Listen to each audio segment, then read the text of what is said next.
Let it go and just be are two phrases that I've often heard said to me in order for me to relax, to unwind, and just to be.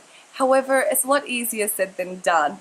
And here I am in beautiful Bali, and I arrived a few days ago.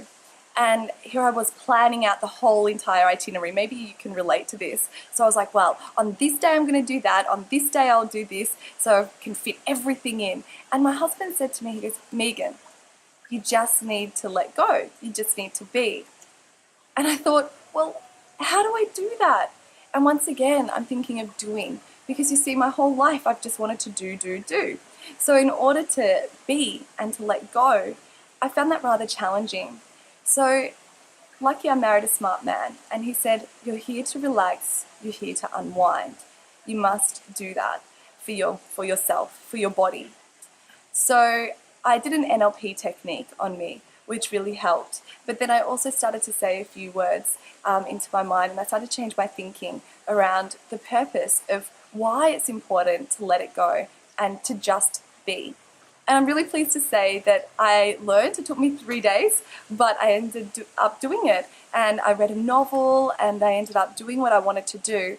But it had no have to or must associated with it. It was more, oh, I wonder what would happen if I did this now or this now.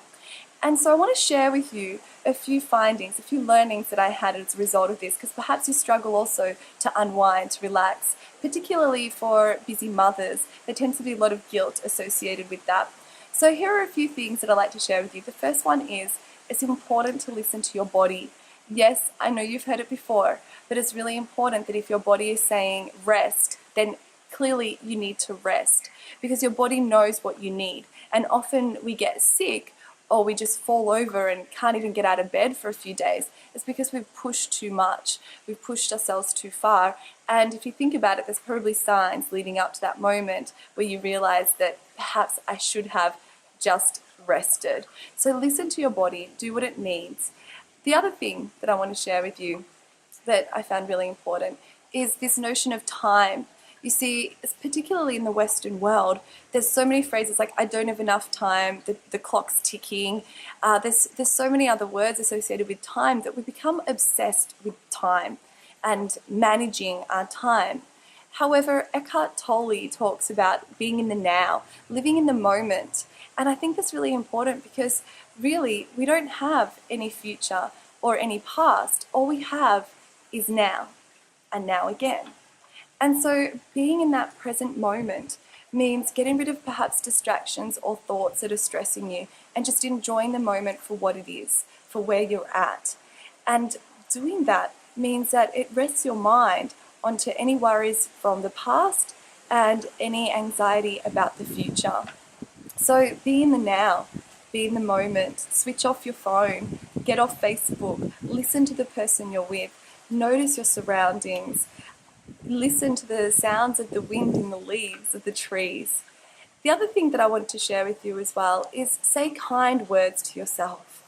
So often there's so much guilt, and we think, oh, I shouldn't be doing this, or I should be doing that, or I'm so silly, or why can't I just rest? Why can't I just be like other people?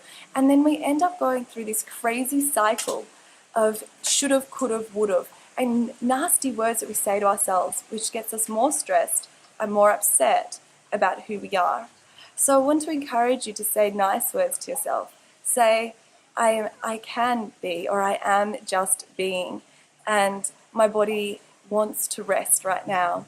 And, really affirmative words. I am smart, or I am restful, I am peaceful. Whatever it is that you might need to say to yourself in order to just be, or to just let things go. And finally, the last thing that I'd like to share with you in letting it go, is it's okay to not do anything. Yes, we have this obsession in our culture of constantly being busy. But you know what? It's okay not to be busy. Shock horror, I know. But it's okay to just take time out for you, particularly if you're a busy working mum. You go through this crazy cycle, or anyone. Just take time out, go to a grassy meadow and read a novel, walk along that beach and listen to the waves. Take an hour, take 2 hours or half a day, whatever it is that you need, and just be. Don't get busy though. Don't say, oh, in my just being time, maybe I'll go shopping, I'll get a manicure, I'll do this, and this, because then that kind of defeats the purpose. You're being task-oriented again. But just do what your body feels it's telling you. Trust your intuition and learn to just unwind. Yes, it might take practice, but it's worth practicing for. And I just wanted to let you know that I'm running a webinar on the 11th of November at 8 p.m. It's Tuesday night. And so if you would like to learn 3 tips in unleashing your inner bliss, then please join us on the webinar. Just email me at megan@bethechangecoaching.com.au. I'd love to have you on board and to give you a few more tips that are a bit deeper than what we shared today. Thank you, Megan from Be The Change.